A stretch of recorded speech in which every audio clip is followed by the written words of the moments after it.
my fondest memories when I was a young girl in elementary school is having lunch with my first grade teacher, Mrs. Fennessey.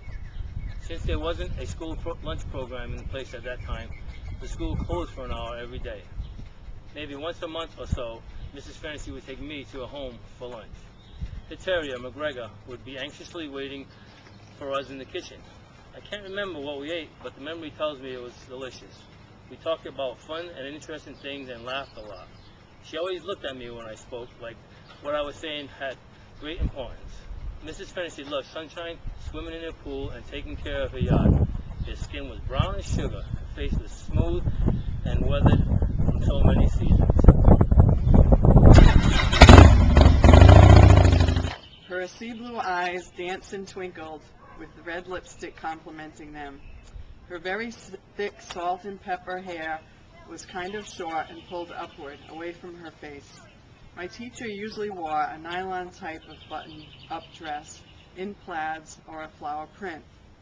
Hosiery of any kind was never worn, spring, summer, winter, or fall. Her shoes consisted of gray and tan moccasins with beadwork and a fringed flap on top. Mrs. Fennessey taught me to love music of all kinds, due to her playing the piano for us every single day.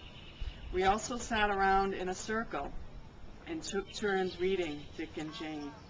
I love school and all of our classroom activities and look forward to seeing my teacher. I felt that she loved us and enjoyed spending the day with her students. Mrs. Fennessey was always smiling and laughing. Even when scolding a child, she had a smirk on her face. I am so grateful to have had such a positive influence in my young life. Mrs. Fennessey was a wonderful role model and a shining example of a dedicated teacher. She was not only my first grade teacher, but a dear friend. Here we are, 43 years later, still visiting and having meals together. We talk about fun and interesting things, but mostly we laugh like friends of a lifetime do. Throughout the years, we've seen each other through happy times and comforted each other when things were rough. When I decided to pursue my master's degree in education, Mrs. Fennessey thought it was a great idea and remains my biggest supporter. Mrs. Fennessey will turn 92 on May 13th, which is one day after my 49th birthday. Happy birthday to us.